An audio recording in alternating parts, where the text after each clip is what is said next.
Imaginemos só por um instante uma viagem no tempo, sabe? O destino é a Paris do século XIX, simplesmente a capital intelectual do mundo na época. Ah, um cenário histórico riquíssimo. Exato. A data é 1º de agosto de 1865.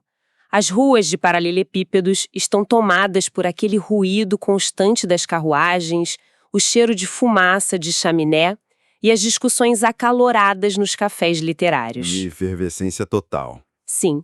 E ao entrarmos nas famosas editoras parisienses, tipo a Didier, a Le Doyen e a Dentu, tem um detalhe quase discreto, mas muito poderoso nas prateleiras.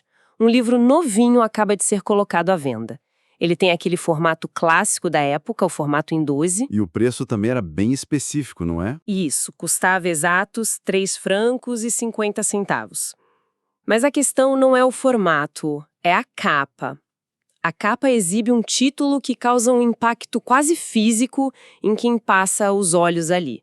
O título é O Céu e o Inferno. É um título de muito peso. Muito. Até porque a grande pergunta do século XIX pairava no ar, inquieta, na mente de todo mundo, desde os intelectuais até os operários. A grande dúvida era, afinal, o que acontece depois da morte? A pergunta fundamental da existência humana. Perfeito. E é com essa imagem provocativa que eu dou as boas-vindas ao episódio 4 da temporada 2 da nossa análise profunda.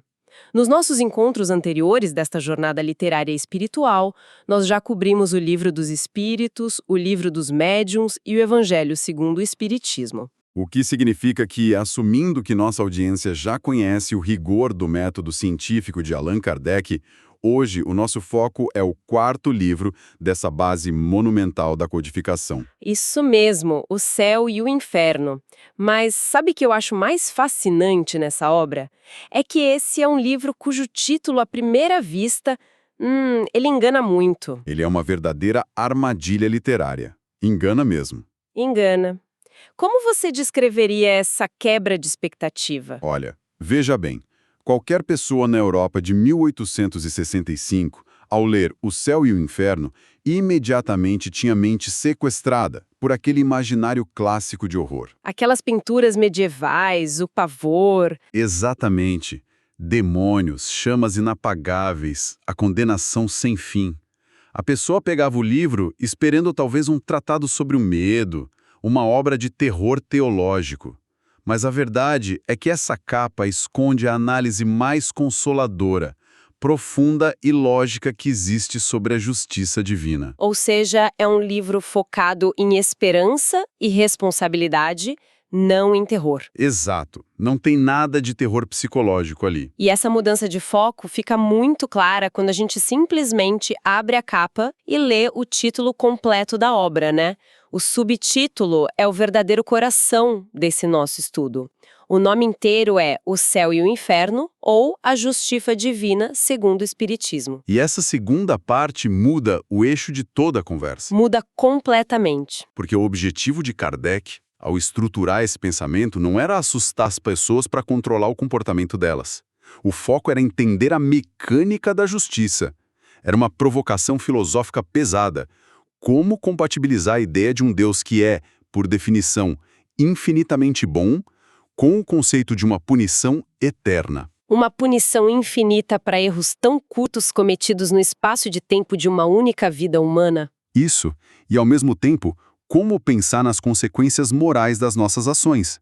Porque as escolhas têm consequências, mas como explicar isso sem recorrer ao pavor cego e nem cair no apagamento total da consciência? Sabe uma analogia que me vem agora? É como se o leitor comprasse um ingresso para um filme de terror gótico, super tenso, esperando chamas e sustos. Mas ao entrar na sala, ele descobre que a obra é, na verdade, um brilhante drama de tribunal. Ah, sensacional. Um roteiro inteligentíssimo sobre as leis universais do aprendizado, onde a própria consciência atua como juiz. Essa comparação ilustra perfeitamente o impacto na época. E para entender por que esse drama de tribunal foi tão necessário, a gente precisa recuar um pouquinho e olhar para o clima filosófico europeu no Segundo Império Francês. A Europa estava passando por uma crise existencial, de certa forma. Totalmente. Era uma encruzilhada teológica com duas frentes gigantescas colidindo. De um lado, tínhamos a doutrina tradicional do inferno eterno. E aqui é muito importante pontuar, com profundo respeito, que essa era uma construção teológica legítima. Defendida por séculos, não é? Sim, elaborada ao longo de séculos por mentes absolutamente brilhantes como Santo Agostinho, São Tomás de Aquino. Para esses pensadores, havia uma lógica matemática quase irrefutável. Um pecado contra um Deus infinito exigia uma reparação infinita. Uma estrutura majestosa que ajudou a manter a ordem moral de civilizações inteiras. Era algo muito sólido. Muito sólido. Mas, do outro lado desse abismo, inflada pelas descobertas científicas da época, a gente via crescer a onda do materialismo puro. Do niilismo. Onde a vida física é tudo que existe. Exato. Eles decretavam que a morte era simplesmente o fim absoluto. Quando o cérebro parava, a consciência era apagada como a chama de uma vela. A destruição irrecuperável do eu. E isso trazia uma dor indescritível. Imagine a angústia de quem perdia um ente querido e precisava lidar com essa visão de apagamento total. É nesse cenário dividido que Kardec apresenta uma terceira via. Uma terceira via pautada no progresso contínuo e na evolução, sem atacar nenhuma das frentes, mas propondo uma nova chave de leitura. Mas veja, ao propor essa terceira via num mundo tão polarizado, ele não acabou atraindo opositores de todos os lados possíveis? Inevitavelmente. E, para contextualizar quem nos ouve, um ano antes, em 1864, as obras espíritas já tinham sido incluídas no índex da Igreja. O índex dos livros proibidos, nossa. Sim, então, antes mesmo de O Céu e o Inferno ser publicado, a resistência já estava armada. O resultado foi que, entre os pensadores materialistas, o livro era rejeitado por ser espiritualista demais. E entre os religiosos tradicionais, era condenado por ser racional demais. Ele realmente tirou todo mundo da zona de conforto. E para fazer uma proposta tão revolucionária sobreviver no meio desse fogo cruzado, Kardec precisava de mais do que apenas filosofia, certo? O que nos leva à estrutura super inovadora desse livro. Sem dúvida. E é uma inovação absoluta na codificação. Pela primeira vez, ele divide a obra de forma metodológica em duas partes. Como funciona essa divisão na prática? A primeira parte é filosófica e doutrinária. Ele faz uma revisão sistemática da ideia de céu, inferno, purgatório, anjos e demônios. Mas tudo interpretado à luz da lei do progresso. Então ele desmonta a mecânica teórica primeiro. E a segunda parte? A segunda parte é uma coletânea de casos práticos. O que eu gosto de chamar de laboratório da alma. Perfeito. Kardec traz dezenas de comunicações mediúnicas. E ele categoriza tudo. Tem relatos de espíritos em estágios muito felizes, comunicações de espíritos em sofrimento profundo e também daqueles que estão lidando com as consequências morais de escolhas finais muito difíceis ou casos de morte trágica. É quase como se ele tivesse montado um método empírico moderno, não é? A primeira parte apresenta a lógica e a hipótese, e a segunda parte traz os dados empíricos coletados nessas sessões de observação comparada. Exato. E ele cruzava esses dados com comunicações vindas de toda a Europa para validar os padrões psicológicos. Isso mostra o rigor que ele aplicou. Mas vamos mergulhar na essência do conteúdo. Se a gente tivesse que desconstruir os mitos e explicar a grande tese teológica desse livro para quem nos acompanha hoje, como você resumiria a proposta de Kardec em termos simples? De forma bem serena, o Espiritismo esclarece que anjos e demônios não são espécies separadas do resto da criação. Ou seja, Deus não criou seres perfeitos do nada, isentos do esforço. Exato. E da mesma forma não criou seres destinados eternamente ao mal e ao sofrimento. Para Kardec, esses anjos e demônios são apenas espíritos, iguais a nós, mas em estágios muito diferentes de evolução. Ninguém tem privilégios e ninguém carrega uma condenação eterna desde a origem. O que nos leva àquela frase de constatação profunda que, para mim, é o pilar de tudo isso. A ideia de que o inferno não é um lugar, é um estado da consciência que pode ser superado. Essa é a chave de ouro.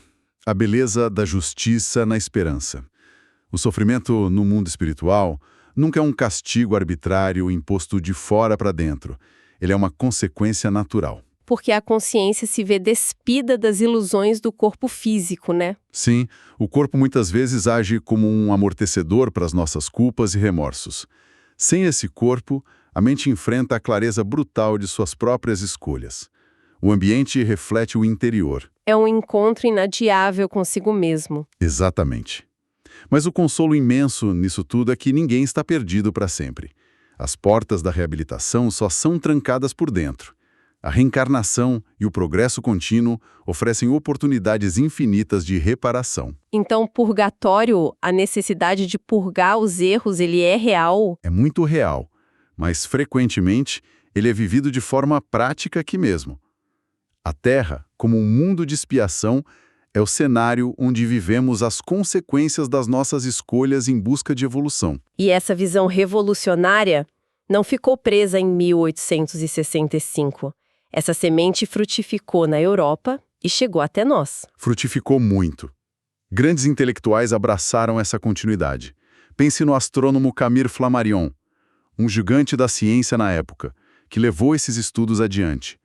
Ou em Leon Denis, que escreveu obras belíssimas como Depois da Morte. E é maravilhoso celebrar a chegada de todo esse conhecimento ao Brasil. A gente deve muito a tradutores primorosos como Manuel Justiniano Quintão e Guilhom Gibeiro. Eles ajudaram a popularizar essa obra no nosso país com um cuidado ímpar. E aqui a gente faz uma conexão que eu tenho certeza de que vai ser um momento de revelação para quem está nos ouvindo.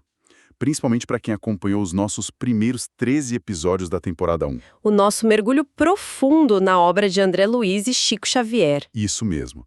Em 1944, Chico Xavier publicou O Nosso Lar.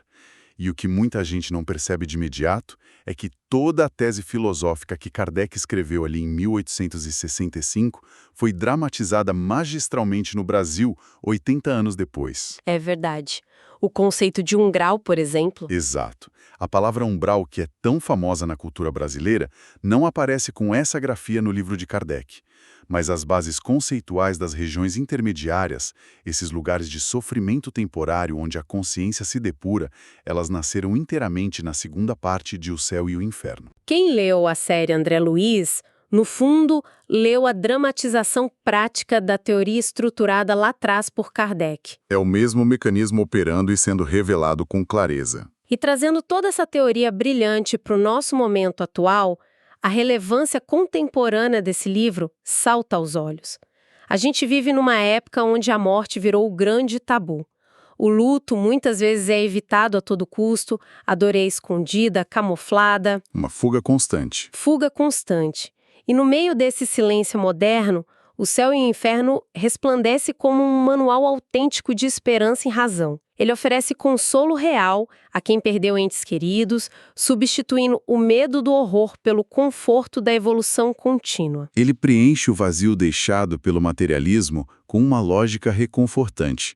E sabe, para deixar uma semente filosófica para germinar na mente da nossa audiência, eu faria uma provocação final. Por favor, compartilhe. Hoje, a própria ciência moderna, os estudos sobre a consciência, começam a sugerir que a mente pode continuar ativa nos instantes após a morte. Se nós unirmos isso ao que Kardec nos ensina de forma tão robusta, de que o céu ou o inferno são construções da nossa própria paisagem mental, a pergunta muda. A pergunta deixa de ser para onde vamos. Exatamente. A grande questão passa a ser: que tipo de realidade interior nós estamos cultivando hoje, agora mesmo, através das nossas atitudes diárias? Uau! Isso nos chama de volta para nossa responsabilidade imediata. No trânsito, no trabalho, na forma como lidamos com as pequenas frustrações. Estamos construindo o nosso cenário futuro neste exato milissegundo. É um convite maravilhoso à transformação pessoal. Um convite urgente e belo. Com essa reflexão profunda e cheia de esperança, a gente vai chegando ao fim deste estudo. Eu convido todos, de forma muito serena, a continuarem expandindo seus horizontes sobre esse tema lá no nosso site iesespirita.com.br onde todo o material complementar está disponível para consulta. Vale muito a pena conferir. Vale demais.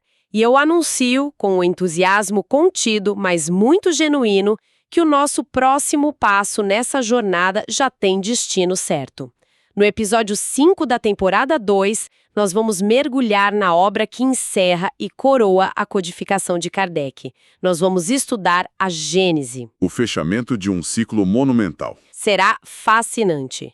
Nós agradecemos de coração a companhia atenta de cada pessoa que nos ouviu hoje. Que a esperança da justiça divina traga muita paz e reflexão. Um grande abraço e até a nossa próxima análise profunda.